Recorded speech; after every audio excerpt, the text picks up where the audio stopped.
अस्सलाम वालेकुम जी, मैं हूं अंसर अकरम, न्यूज़ टाइम दुबई यूएई। आज जो टॉक टाइम विद अंसर अकरम के मेहमान होंगे वो डॉक्टर कीर्ति मोहन मड़िया हैं, MBBS हैं, MS ऑर्थो भी हैं। और आज जो हमारा टॉपिक होगा वो आपकी हेल्थ के हवाले से होगा, उनकी निजी लाइफ के बारे में बात करेंगे।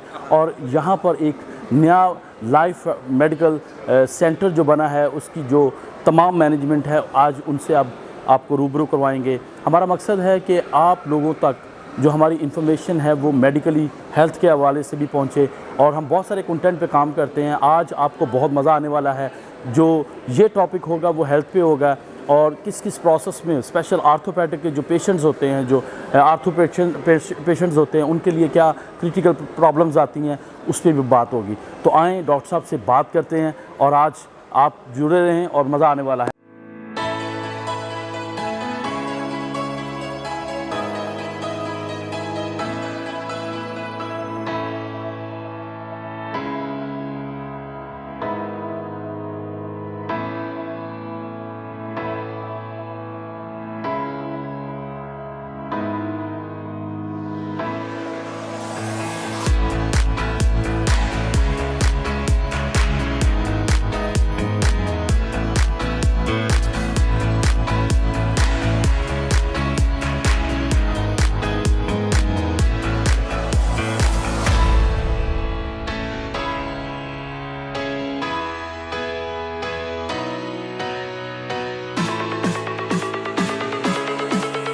अस्सलाम वालेकुम जी, मैं हूं अंसर अकरम, आप देख रहे हैं न्यूज़ टाइम। आज टॉक टाइम विद अंसर अकरम में जो हमारे मेहमान हैं वो किसी भी तारफ़ के मोहताज नहीं। डॉक्टर कीर्ति मोहन मड़िया MBBS भी हैं, MS ऑर्थो भी हैं और लाइफ मेडिकल सेंटर के बोर्ड ऑफ डायरेक्टर भी हैं। आइए इनसे बात करते हैं इन्हीं की जर्नी पर और कुछ आपके लिए इंफॉर्मेटिव जो चीज़ें लाएंगे वो मेडिकल के हवाले से होंगी और हेल्थ के हवाले से होंगी। अस्सलाम वालेकुम सर। वालेकुम अस्सलाम। सबसे पहले बहुत प्यारे लग रहे हैं डॉक्टर साहब। शुक्रिया, thank you so much. Doctor साहब, आपके बारे में जब हम लोग, मेरी जो सर्च टीम जो है वो जो आपके बारे में सर्च कर रही थी जी, और आपके बारे में जो चीज़ें हम फाइंड कर रहे थे, तो उसमें से सबसे इंटरेस्टिंग आपकी जो जर्नी है वो बहुत हमें मज़े की मिली। और हमारे न्यूज़ टाइम के व्यूवर्स ये जानना चाहते हैं कि डॉक्टर कीर्ति मोहन मड़िया जो हैं वो कहाँ से बिलोंग करते हैं, इनकी स्टडी क्या है। और क्योंकि मैंने ऑलरेडी MBBS और ऑर्थो MS ऑर्थो बोल तो दिया है, लेकिन ये वो लोग जो नहीं जानते मेडिकली लैंग्वेज में, थोड़ा सा अपने बारे में बताएं कि आपकी एजुकेशन और आपकी जर्नी क्या है। श्योर। मैं बेसिकली इंडिया से बिलोंग करता हूँ। मैंने अपनी MBBS और जो MS है, मास्टर ऑफ सर्जरी है ऑर्थोपेडिक्स में, वो PGI रोहतक से करी है, जो कि national capital region of Delhi के अंदर आता है। उसके बाद मैं वहीं पे एज ए लेक्चरर कुछ वक्त काम किया था मैंने इंडिया में। वहाँ से मेरी जर्नी बाहर की शुरू हुई। मैं और मेरी family we move to Mauritius, जहाँ पर मैंने कुछ करीबन 1.5-2 साल as a lecturer assistant professor वहाँ के एक मेडिकल कॉलेज में काम किया। और 2004 के एंड में आते आते वी मूव टू दुबई। तो 2004 से मैं दुबई में हूँ। पिछले 13 साल करीबन मैंने पिछली ऑर्गेनाइजेशन में बिताए, एस्टर में, जहाँ पर मैं हेड ऑफ डिपार्टमेंट था ऑर्थोपेडिक्स का। और करीबन पिछले 6 महीने से मैंने लाइफ मेडिकल सेंटर को ज्वाइन किया है as a group medical director. Very nice, बहुत अच्छा, ज़बरदस्त। आपका जो है वो आपका जो स्ट्रगल फेस है या एजुकेशन फेस है या आपकी जो प्रैक्टिकल और प्रोफेशनल लाइफ स्टार्ट होती है, वेरी अमेजिंग है। अच्छा डॉक्टर साहब, जब आप यूएई में आते हैं जी, तो क्योंकि यूएई जो है वो दुनिया में बहुत माना जाता है मेडिकली विजन से, क्योंकि इनके जो रूल ऑफ लॉ हैं, इनकी जो चीज़ें हैं, जो एक डॉक्टर हो या जस्ट एक जो हम कंपाउंडर बोलते हैं, डिस्पेंसर बोलते हैं, करेक्ट, या फार्मेसी गाय होता है, उनके लिए भी इतने प्रोसेस होते हैं मेडिकली चीज़ों को लेकर। बिल्कुल। तो ये किस तरह से, आप थोड़ा सा बताएं कि कौन सी ऐसी चीज़ें हैं जो नए आते हैं लोग, उनके लिए भी काफ़ी ये चीज़ें जो होती हैं वो समझने में प्रॉब्लम आती है। तो आप ज़रा प्लीज़ बताएं कि ये कैसा इनका जो है वो चेक एंड बैलेंस का या अपॉइंट करने का क्या तरीकाकार है। देखिए, आपने बहुत जायज़ बात करी। दुबई एंड यूएई ये बहुत ही रेगुलेटेड मार्केट है हेल्थ केयर के मामले में। गवर्नमेंट की जो फंक्शनिंग है वो बहुत स्ट्रिक्ट है और वो चाहते हैं कि जो लोग यहाँ काम कर रहे हैं वो लोग हों जो कि दुनिया भर से बेहतर लोग ला सकें। जो यहाँ के रूलर्स की विजन है माशाल्लाह वो ये है कि दुबई को और यूएई को, एमिरेट को हमें हेल्थ केयर डेस्टिनेशन बनाना चाहिए और ये ऐसा हो भी रहा है यहाँ पर। वो इसलिए हो रहा है बिकॉज जब हम किसी एप्लीकेंट हमारे पास आते हैं तो गवर्नमेंट ऑफ दुबई या बाकी जो एमिरेट्स हैं जैसे अबू धाबी है या शारजा है, वहाँ की एक गवर्नमेंट की बॉडी होती है। जैसे दुबई में उसको हम दुबई हेल्थ अथॉरिटी बोलते हैं, अबू धाबी में health authority of Abu Dhabi, तो मिनिस्ट्री ऑफ हेल्थ, ये इनके एग्ज़ाम्स होते हैं। तो चाहे आप फार्मासिस्ट हों, चाहे नर्स हों, चाहे असिस्टेंट हों किसी मेडिकल डिपार्टमेंट, या डॉक्टर हों, या स्पेशलिस्ट हो या कंसल्टेंट हो, आपको एग्ज़ाम से गुजरना पड़ता है। वो जो लाइसेंसिंग एग्ज़ाम है आजकल ऑनलाइन होता है, आराम से दिया जा सकता है। आपके पास एक एक्सपीरियंस होना चाहिए पहले अपने मुल्क में, और आपकी एलिजिबिलिटी के बाद आप उस लाइसेंस को अगर देते हैं तो ही आप इस कंट्री में काम कर सकते हैं। तो एक तो फिल्टर यही लग जाता है कि जो जिनके पास एक्सपीरियंस नहीं वो नहीं आ पाएंगे। तो यानी कि जो भी डॉक्टर नर्सिंग यहाँ काम कर रही हैं वो हैं जिनके पास अपना एक प्रीवियस एक्सपीरियंस रहा है। एजुकेशन इज़ वेरी इंपॉर्टेंट, उसके अलावा एक्सपीरियंस। करेक्ट। तो आपके पास एजुकेशनल क्वालिफिकेशन है, फिर आपके पास एक्सपीरियंस होता है। जैसे डॉक्टर्स के लिए अगर आपने स्पेशलिस्ट बनना है तो आपके पास अपना स्पेशलाइज करने के बाद 3 साल का एक्सपीरियंस होना चाहिए उस फील्ड में। अगर कोई सर्जिकल फील्ड में, जैसे मेरा ऑर्थोपेडिक सर्जरी का फील्ड है, उसमें वो लॉग बुक मांगते हैं, यानी कि आपने कितने ऑपरेशन किए हैं। तो वो फिल्ट्रेशन बाद में फिर एक एग्ज़ाम, और फिर आपको अप्लाई कर सकते हैं आप जहाँ पे भी आप काम करना चाहते हैं। यहाँ पर डिफरेंट हॉस्पिटल्स हैं, मेडिकल सेंटर्स हैं, और उनकी भी रेगुलर इंस्पेक्शन होती है। हर हमारे मेडिकल फैसिलिटी की दुबई हेल्थ अथॉरिटी जो दुबई में है वो रेगुलर इंस्पेक्शन करती हैं कि आप जो काम कर रहे हैं वो सही तरीके से हो रहा है कि नहीं हो रहा है, आप प्रोसीजर्स फॉलो कर रहे हैं कि नहीं कर रहे हैं। तो इस तरीके से यहाँ की जो हेल्थ सिस्टम है वो टॉप नॉच हेल्थ सिस्टम है। दुनिया में करीबन पहली 10 कंट्रीज में से एक आप नाम इसका देखेंगे वेरी सून, क्योंकि दुबई और यूएई की health care is doing very good. अच्छा डॉक्टर साहब, ये बड़ा अहम क्वेश्चन है क्योंकि यहाँ पर यूएई में जो है वो 200 से ज़ायद कंट्रीज़ जो हैं वहाँ यहाँ इन आउट होती हैं जी। मेडिकल में जो यूएई मेडिकल जो है यहाँ पर आप कितने % समझते हैं कि इसमें इंडियंस काम कर रहे हैं, कितने % जो है पाकिस्तानी, या कितने % जो हैं वो दूसरी कंट्रीज़ के लोग हैं? क्या आपको इस चीज़ का थोड़ा सा आइडिया है? देखिए, मेरे पास इसका सही डेटा या फिगर तो नहीं होगा, पर जैसा कि कंट्री की जैसे जो नॉर्मल पॉपुलेशन है अगर उसके हिसाब से देखा जाए तो वही प्रोपोर्शन शायद मेडिकल फील्ड में भी रहता है। यहाँ पर अपॉर्चुनिटी सबके लिए हैं। यहाँ पर इस सेग्रीगेशन डिफ्रेंसिएशन नहीं होती है कि आप यहाँ से हैं तो आपको अपॉर्चुनिटी ज़्यादा है या कम है। बात आपकी क्वालिफिकेशन की और रिक्वायरमेंट की है। लेकिन ज़्यादातर हेल्थ केयर में इंडियन और पाकिस्तानी डॉक्टर्स बहुत हैं। नर्सिस भी इंडिया से सबसे ज़्यादा दुनिया में शायद केरला एज अ स्टेट सबसे ज़्यादा नर्सिस को सप्लाई करता है, तो उस वजह से यहाँ पर नर्सिस ज़्यादातर केरला से हैं। बट फिलीपींस की बहुत सारी नर्सिस हैं। बहुत डॉक्टर्स यहाँ अब इजिप्ट से हैं, इराक से हैं, पैलेस्टाइन से हैं, और कुछ डॉक्टर्स जो यूरोप में सेटल हो जो हैं, चाहे जो इंडियन ओरिजिन के हैं या पाकिस्तानी ओरिजिन के हैं, लेकिन उनको अपने मुल्कों के करीब रहना है, उनको ये वेदर पसंद है, ये कल्चर पसंद है यहाँ का, तो वो यहाँ आके सेटल हो जाते हैं। यहाँ पर डॉक्टर्स अमेरिका से भी सेटल्ड हैं यहाँ पर आके। अच्छा डॉक्टर साहब, एक चीज़ है, अब जैसे आपकी पर्सनैलिटी वेरी गुड लुकिंग और मुझे कोई हीरो टाइप आप लगे कि माशाल्लाह जिस तरह से आपका अग्रेशन है, जो स्टाइल है। अच्छा डॉक्टर साहब, मेरी भाभी से भी मुलाकात हुई, वो भी डॉक्टर हैं जी। अच्छा, मैंने मोस्टली देखा है कि डॉक्टर की वाइफ डॉक्टर ही होती है। क्या ये स्टडी के दौरान ही फैसले होते हैं, रोमांस होता है, या अंडरस्टैंडिंग होती है, या कंफर्टेबल जोन होता है कि यार ये ठीक है? आप अगर डॉक्टरों से सही मिलेंगे ना तो डॉक्टरों की जो ज़िंदगी होती है ड्यूरिंग कॉलेज डेज वो फुर्सत नहीं देती है कुछ इधर उधर सोचने के बारे में। मुझे इस चीज़ का अंदाज़ा है। सबसे डिफिकल्ट कोर्स है दुनिया में मेडिसिन करना। उस दौरान आप सिर्फ पढ़ाई कर सकते हो। जो लोग पढ़ाई के अलावा कुछ और कर रहे होते हैं वो पहुँच ही नहीं पाते हैं कहीं तक। पहुँच ही नहीं पाते। तो ऐसा नहीं है। हाँ, वाइफ मेरी ज़रूर डॉक्टर हैं। उन्होंने मेरी कॉलेज से ग्रेजुएशन किया है, पोस्ट ग्रेजुएशन किया है। बाद में मेरी जूनियर थी, तो वो तो फैमिली अफेयर था उस टाइम पे। उस ज़माने में खैर पेरेंट्स ढूंढ देते थे। तो है ना, अट्रैक्शंस कहीं ना कहीं तो है नहीं, ऐसा मेरा बैच ही नहीं था उनका, तो ऐसा बिल्कुल भी नहीं है। और बस ये है कि हाँ, वो वहीं के थे, तो पेरेंट्स की बात पर मुलाकात होगी। लेकिन ड्यूरिंग कॉलेज डेज हो भी जाता है, ऐसा नहीं कि नहीं होता। वैसे भी हमारा वक्त थोड़ा सा अलग था। अब के वक्त में बच्चे अगर ढूंढ लेते हैं पर, लेकिन जो सवाल है आपका बड़ा अहम है कि डॉक्टर्स के ज़्यादातर स्पाउसेस डॉक्टर्स होते हैं।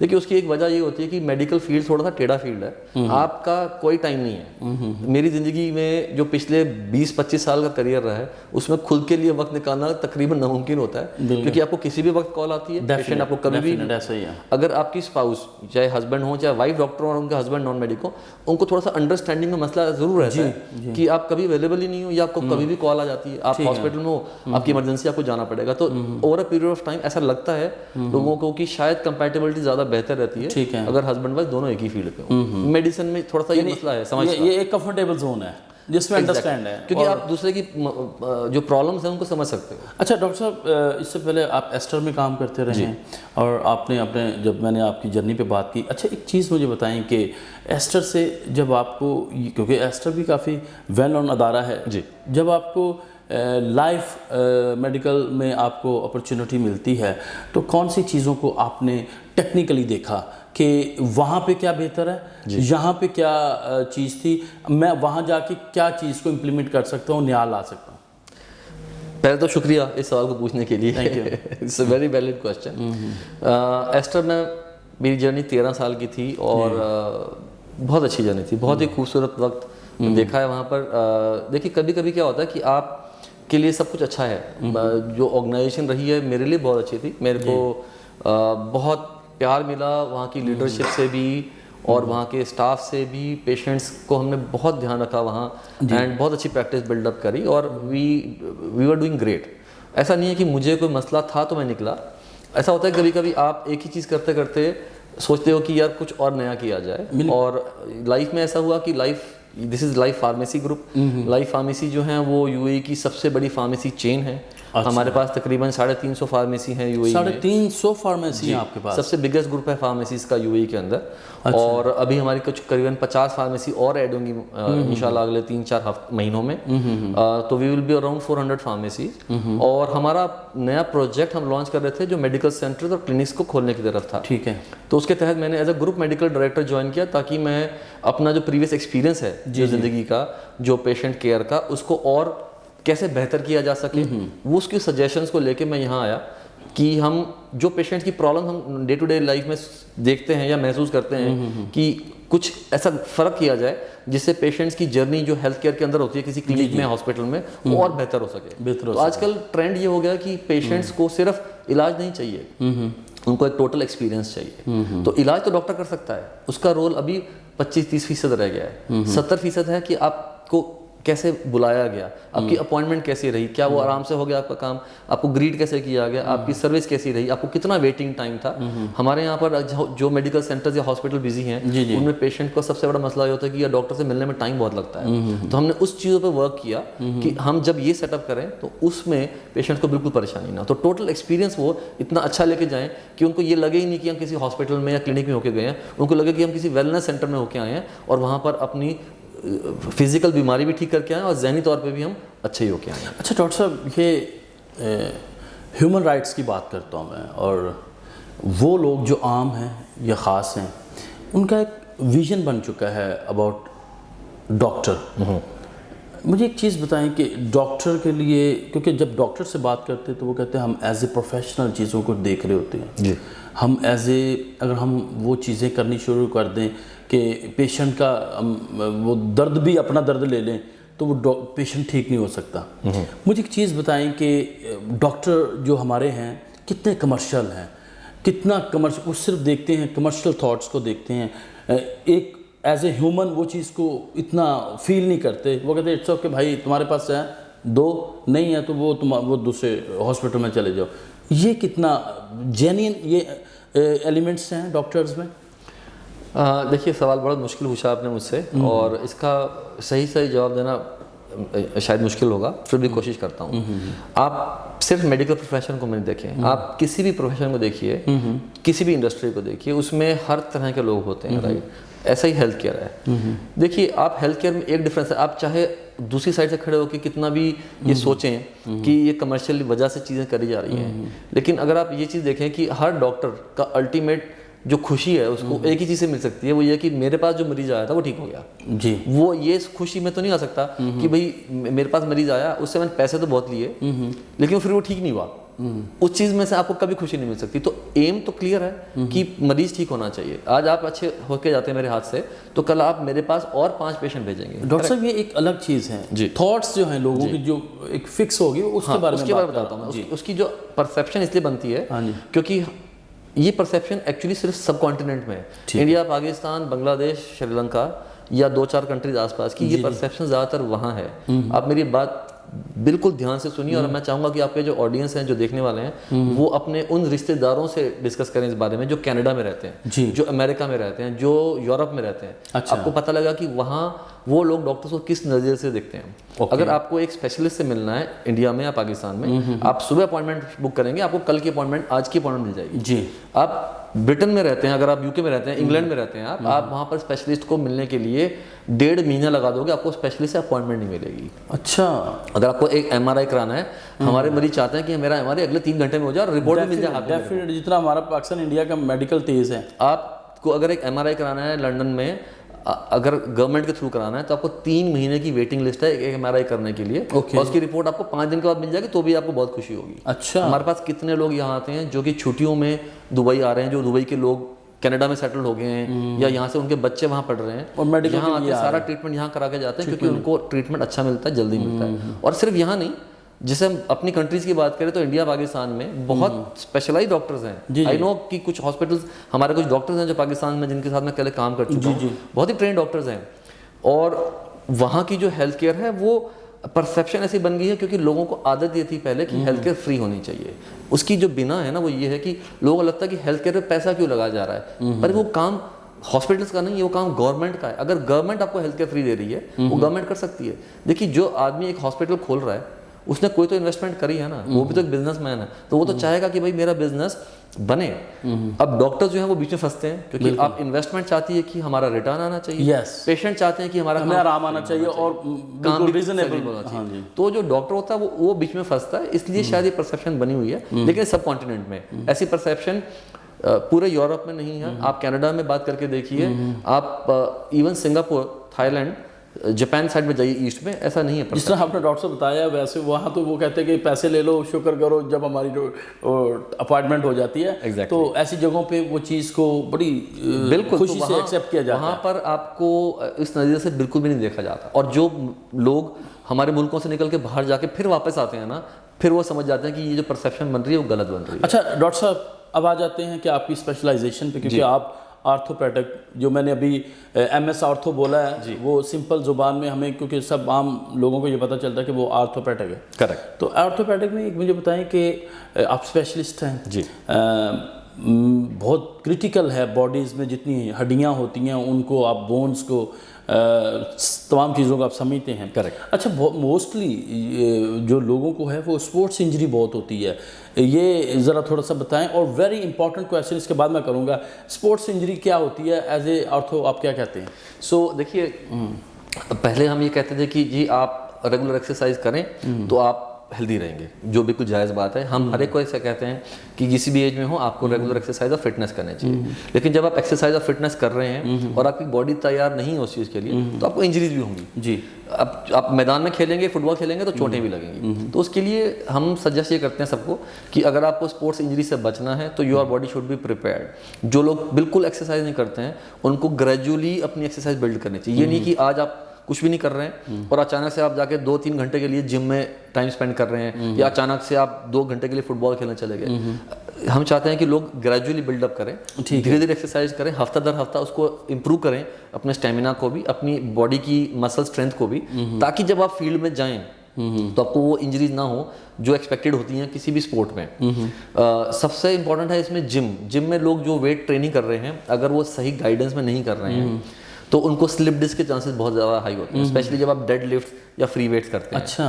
तो हमेशा गो स्लो। सबसे पहला मेरा रूल ये होता है लोगों को बताने का कि आराम से जाइए, जल्दबाजी मत करिए। 1 महीने में कोई सलमान खान या शाहरुख खान की 6 पैक 8 पैक नहीं बना सकता। लोगों को उन्होंने भी वक्त दिया, उनके पास तो 6-6 ट्रेनर होते हैं जो उनके खाने का, डाइट का, एक्टिविटी का 6-6 घंटे 10-10 घंटे जिम में लगा देते हैं। तो हमें फिटनेस की तरफ ध्यान रखना चाहिए बजाय कि बॉडी बिल्डिंग की तरफ। बॉडी बिल्डिंग, डॉक्टर साहब का कहना ये है कि अभी आप शाहरुख और सलमान ना बने, क्योंकि इसमें बहुत सारी चीज़ें आपको दरकार हैं, उनको बनने के लिए बहुत टाइम दरकार है। तो प्लीज़ सबसे पहले इन प्रोसेस को फॉलो करने के लिए जो एक तरीक़ाकार है उसको फॉलो करें। अच्छा डॉक्टर साहब, यूएई में हम लोग रह रहे हैं, दुबई में जी, और this is very important question मैंने पूछना है डॉक्टर साहब से, और ये आप शॉक्ड हो जाएंगे जो मैं क्वेश्चन पूछने जा रहा हूँ। अच्छा डॉक्टर साहब, मैंने देखा है कि विटामिन डी की बात करते हैं, और विटामिन डी के बारे में तो ये कहा जाता है कि ज़्यादा, क्योंकि यूरोप कंट्रीज़ में या अमेरिका, कनाडा, यूके, इसमें वो चीज़ें जो धूप है वो प्रॉपरली नहीं मिल रही होती है, और वो बेचारे सन बात करने के लिए तड़प रहे होते हैं। Correct. धूप निकलती तो वेरी एक्साइटेड होता है वहाँ पे सिस्टम। अच्छा, यूएई में तो धूप प्रॉपरली हमें मिलती है, और धूप क्या, हमें उस हिसाब से उसका इतना टेम्परेचर होता है कि अब आप प्रॉपर अगर उसको सन बात करें या कुछ ऐसे करें तो मुकम्मल हड्डी जो है वो विटामिन डी को ऑब्जर्व करती है। Correct. तो इस पे क्या कहना चाहते हैं आप? देखिए, आपने पॉइंट ऐसा उठाया है जो कि बहुत ही वैलिड पॉइंट है। विटामिन डी जो डेफिशिएंसी है वो यहाँ की करीबन 70% आबादी को हो जाती है, जबकि हालांकि हमारे पास धूप यहाँ पर सारा साल रहती है। 70% आबादी जो है उनको विटामिन डी डेफिशिएंसी है यूएई के अंदर, यहाँ पे जी, इतनी धूप होने के बावजूद। इस बावजूद बिल्कुल। और उसकी वजह यही है उसकी कि क्योंकि धूप निकलती है और लोग टैनिंग से बचना चाहते हैं, तो धूप में जाते नहीं हैं। धूप निकलती है लेकिन वो तेज़ बहुत होती है, तो सन बर्न होने के चांसेस होते हैं, तो लोग नहीं जाते हैं। दूसरा ये होता है कि आप सुबह सुबह ऑफिस पहुंच जाते हैं, सारा दिन तो आर्टिफिशियल लाइट में रहते हैं, और फिर बाहर निकल के आप मॉल में घुस जाते हैं, तो वहाँ पे भी आर्टिफिशियल लाइट में। तो लोगों को ज़्यादातर करके ना हैबिट है और ना ही शौक है बाहर जाने का। हम सबको ये सजेस्ट करते हैं कि अब जैसे क्योंकि मौसम अच्छा है यहाँ पर, और सर्दियों का टाइम आने चल रहा है और अगले 3 महीने रहेगा, तो इस दौरान लोगों को आउटिंग्स करनी चाहिए। जो वीकेंड्स होते हैं उसमें पार्क्स में विजिट करना चाहिए। जो आदमी लोग शॉर्ट्स पहन सकते हैं या टी शर्ट्स पहन सकते हैं, उनको थोड़ी सी लेग्स या आर्म्स को सनलाइट को एक्सपोज करना चाहिए। क्योंकि होता है कि अगर आप धूप में जा रहे हैं और आप अगर कवर्ड हैं पूरे, सिर्फ आपका फेस ही एक्सपोज्ड है, तो सरफेस एरिया बॉडी का बहुत कम है। ये 1% सरफेस एरिया विटामिन डी नहीं मिल सकता।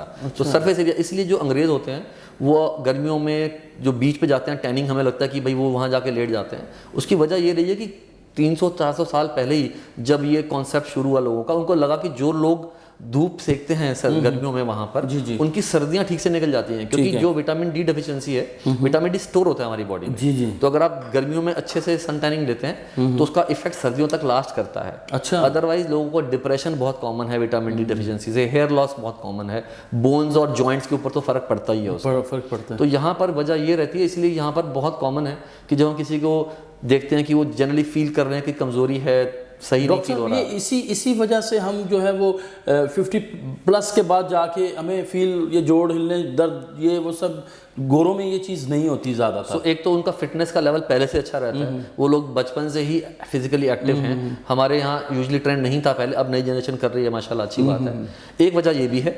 दूसरी वजह जेनेटिक भी होती है कि कुछ फैमिलीज में आर्थराइटिस की कंडीशंस हैं, या जोड़ों के अंदर की जो ग्रीजिंग होती है, कार्टिलेज जिसको हम बोलते हैं, वो कार्टिलेज जल्दी घिस जाती है। वजह कई सारी हो सकती है, बट एक अगर विटामिन डी हमें पता है कि हम ये कंट्रोल कर सकते हैं तो ज़रूर करना चाहिए।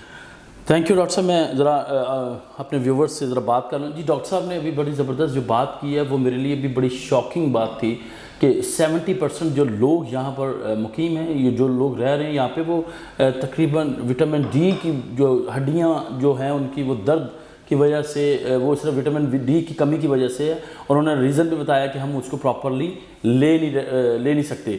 तो ये हमारे लिए बड़ा प्रॉब्लम है कि हमें ये करना चाहिए। हमें तमाम जो है वो चीज़ों का ख्याल रखें, क्योंकि सेहत है तो ज़िंदगी है। अच्छा डॉक्टर साहब, ये जो आपकी जो मेडिकल सेंटर जिसमें हम लोग बैठे हुए हैं, इसको आप रन कर रहे हैं, यहाँ पे आप लीड कर रहे हैं, डॉक्टर साहब इससे पहले कितने मेडिकल सेंटर बने हैं यहाँ पर?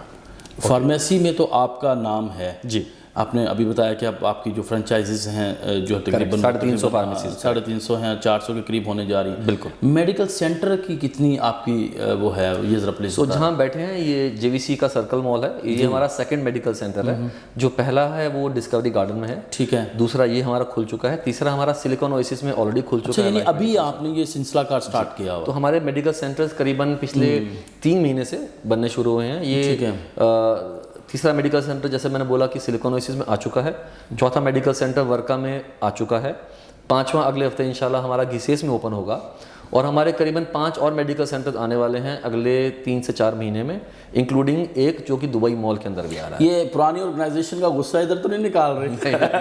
मेरे बहुत अच्छे ताल्लुकात हैं, इनफैक्ट आज सुबह ही वहाँ से किसी ने विजिट भी किया। लेकिन अमेजिंग डॉक्टर साहब, मुझे बड़ा मज़ा आ रहा है क्योंकि आपकी एसोसिएशन में आने के बाद, इस एसोसिएशन में आने के बाद ये चीज़ें बहुत स्पीड से ग्रो हो रही हैं। हमने एक और चीज़ मैं आपको बताना चाहूँगा कि ज़्यादातर लोग जानते हैं कि हमारे जो हॉस्पिटल्स होते हैं उनके अंदर फार्मेसी होती हैं जी जी, दवाइयाँ देने के लिए। हम यूएई में पहली बार कॉन्सेप्ट लेके आए हैं कि हमने फार्मेसी के अंदर क्लिनिक बना दिया है। Very nice. तो उसको बोलते हैं हम लाइफ क्लिनिक्स, जो जीपी क्लिनिक्स हैं, वॉक इन क्लिनिक्स हैं। आप इंश्योरेंस सारी कवर्ड है उसके अंदर। आप किसी भी नियरेस्ट आपके हर जगह में, हर लोकेशन में हमारे करीबन 40 टोटल ये लाइफ क्लिनिक्स अलग से आएंगे। तो 10-12 मेडिकल सेंटर और करीबन 40 क्लिनिक, जिसमें से 13 ऑलरेडी ऑपरेट कर रहे हैं दुबई के अंदर। प्रोजेक्ट है हमारा अगले 6 महीने के अंदर का। और ये क्लिनिक में एक जीपी बैठे हैं, नर्सिस हैं। आपके बेसिक जो ब्लड टेस्ट चाहिए अगर करने हैं तो हो सकते हैं। ज़्यादा उसमें फैसिलिटी नहीं दी है ताकि हम चाहते हैं कि पेशेंट जो प्राइमरी केयर चाहिए, जिनको छोटे देखिए आमतौर पे लोगों को मसले छोटे मोटे ही होते हैं। किसी को थोड़ा सा सर दर्द है, उनको दवाई चाहिए, या किसी की शुगर की दवाइयाँ खत्म हो गई हैं, उनको रिफिल करानी है प्रिस्क्रिप्शन, लेकिन उनके पास इंश्योरेंस है। आप सीधा हमारे लाइफ क्लिनिक में जाइए, जीपी से मिलिए, आपकी रिफिल करके वो भेज देंगे, वहीं से आपको दवाई मिल जाएगी। अमेजिंग। तो ये पहला कॉन्सेप्ट हम लेके आए हैं और लोगों ने बहुत दिल से इसको पसंद किया है। इनफैक्ट हमारा एक स्पेशल ऑफर चल रहा है वहाँ पर। हमने कुछ 49 दिरहम और 99 दिरहम के कुछ लाइफ के सिल्वर और गोल्ड पैकेज लॉन्च किए हैं। जब मैंने शुरू किया था तो हमने सोचा था कि हमारे पास करीबन 2,500-3 हज़ार लोगों का करेंगे। एज वी स्पीक हमारे पास करीबन 70,000 लोग वो टेस्ट का फ़ायदा उठा चुके हैं। और इतना कम पैकेज प्राइस में अगर वो इंश्योरेंस में भी को इंश्योरेंस पे करते हैं तो भी उनको उससे ज़्यादा पड़ जाता है। So we had a very good response. We are actually thankful to the people of UAE. हर नेशनलिटी के लोगों ने हमें हाथों हाथ लिया है। They have appreciated our efforts. और जो लोगों ने इस मेडिकल सेंटर में विजिट किया है वो कह रहे हैं कि बहुत खुश हैं हमारी सर्विसेज और फैसिलिटीज़ देख। अच्छा डॉक्टर साहब, बात ये आपको जिस तरह से आपको अप्रिसिएशन मिल रही है, मेरा मानना है, आई एम ग्राफिक डिज़ाइनर जी, मेरा मानना है कि बिज़नेस की बेस जो है, उसकी कामयाबी जो है वो आइडियाज़ से ज़्यादा कामयाब होती है। सही है। अगर आपकी आइडियाज़ अच्छे हैं, आपकी सोच अच्छी है, आपकी मार्केटिंग विजन्स अच्छे हैं, तो डेफिनेट आप कामयाबी की जानब जाते हैं। तो ये वही आइडिया जो आपने दिया है, उसी बेस पे आपको अप्रिसिएशन मिल रही है और होना भी चाहिए। Thank you. चेंज होना चाहिए। डॉक्टर साहब, एक चीज़ बताएं, जब आप एक मेडिकल सेंटर को जब डिज़ाइन करते हैं तो उसमें कौन से ऐसे चीज़ों को आप देखते हैं कि कितने यहाँ पे जो हैं वो स्पेशलिस्ट डॉक्टर हैं, कितने जो हैं वो MS हैं, कितने MBBS हैं, ये ज़रा बताएं कि कितना स्टाफ जो होता है दरकार होता है एक मेडिकल सेंटर को बेहतर तरीके से रन करने के लिए। सो देखिए, मेडिकल सेंटर लोकेशन के हिसाब से आपको क्या साइज़ की रिक्वायरमेंट है और उस साइज़ के हिसाब से आप कितने स्टाफ रख पाएंगे। तो जैसे ये सर्कल मॉल वाला मेडिकल सेंटर है, करीबन 9,000 स्क्वायर फीट में बना हुआ है। हमारे पास 10 कंसल्टेंट्स या स्पेशलिस्ट की पोजीशन है और हमारे पास इन हाउस सर्विसेज हैं, जैसे रेडियोलॉजी में एक्सरे है, अल्ट्रासाउंड है, डेंटल डिपार्टमेंट है, गायनेकोलॉजी है, पीडियाट्रिक्स है। हमारे पास जल्दी ज्वाइन करने वाले हैं कार्डियोलॉजिस्ट, एंडोक्रिनोलॉजिस्ट, जो आपकी डायबिटीज़ और उन चीज़ों का ध्यान रखते हैं। जो मिक्स होता है कि आपको, जैसे हमें इस एरिया में लोगों ने बताया जब हमने शुरू किया कि उनको एक कॉस्मेटिक स्किन स्पेशलिस्ट चाहिए।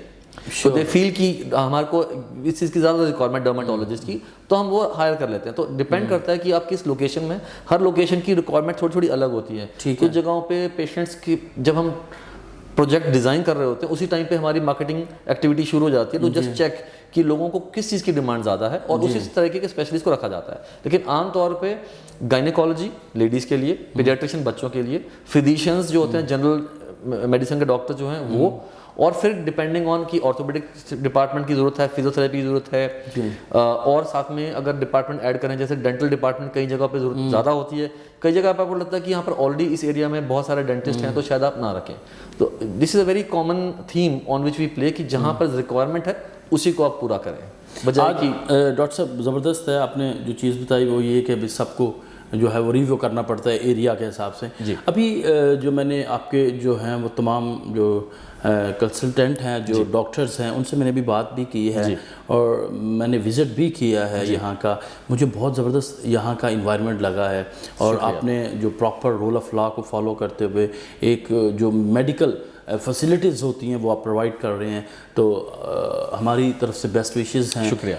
अमेजिंग डॉक्टर साहब, मज़ा आ रहा है आपके साथ बात करने का, और मैं वाहिद आप जिनके साथ मैं बात करते हुए मुझे बहुत सारी चीज़ें वो हैं, वो फिलबदी जिसे हम बोलते हैं, फिलबदी मीन्स के गॉड गिफ्टेड हो रहा है। जी। तो मैं आपसे क्वेश्चन ही किया जा रहा हूँ। अच्छा, एक चीज़ मुझे बताएं, क्योंकि यूएई इज़ वेरी बिगेस्ट जो है वो टेक्नोलॉजी के हिसाब से, टेक्नोलॉजी फ्यूचर्स पे बात करता है जी। आने वाले 10-20 सालों की बात करता है, तो मेडिकल में भी उतनी ज़बरदस्त जितनी वो स्पीड से चेंज आए हैं चीज़ें, वो ज़रा बताएं क्या है इसका फ्यूचर क्या है?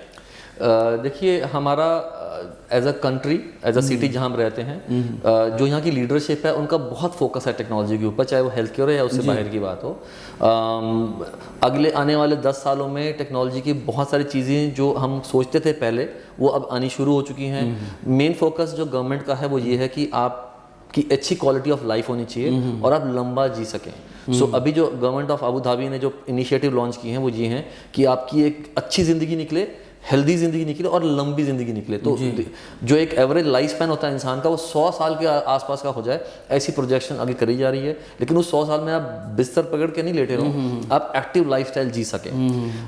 हमारे डिपार्टमेंट में जैसे ऑर्थोपेडिक्स के अंदर हम लोग आजकल पहले जॉइंट रिप्लेस करते थे, अब कोशिश ये हो रही है कि जॉइंट रिप्लेसमेंट के अलावा हम जॉइंट्स को वैसे ही ठीक कर सकें। तो आजकल PRP के इंजेक्शन आते हैं, जैसे प्लेटलेट रिच प्लाज्मा, आप ही का खून लेके उसको कुछ ही तरह से रन करके किसी सैंपल को, और उसमें से कुछ सेल्स एक्सट्रैक्ट करके आपके जॉइंट में इंजेक्शन डाल के उन जॉइंट्स को हेल्दी किया जा सकता है। अच्छा, तो ऐसी बहुत सारी टेक्निक्स हैं जो दुनिया भर में पिछले कुछ सालों से इंट्रोड्यूस हुई हैं, लेकिन यूएई में भी बहुत जल्दी आ जाती हैं। यहाँ पर मेडिकल CMEs बहुत होती हैं, यानी कि जो डॉक्टर यहाँ काम कर रहे हैं उनको रेगुलर अपडेट्स करने के लिए गवर्नमेंट कहती है कि आप कम से कम 40 घंटे की आपकी एजुकेशन होनी चाहिए हर साल की, आपको CME आज दिखाने पड़ते हैं। द गवर्नमेंट वांट्स कि आप अप टू डेट रहें, और ऐसा हो भी रहा है। नए आने वाले डॉक्टर्स, नए आने वाले वो जो मेडिकल को ज्वाइन करना चाहते हैं, स्पेशल उन स्टूडेंट्स के लिए जी, जिनका ड्रीम है मेडिकल में जाने का, जी, उनके लिए एक ज़बरदस्त मैसेज प्लीज़।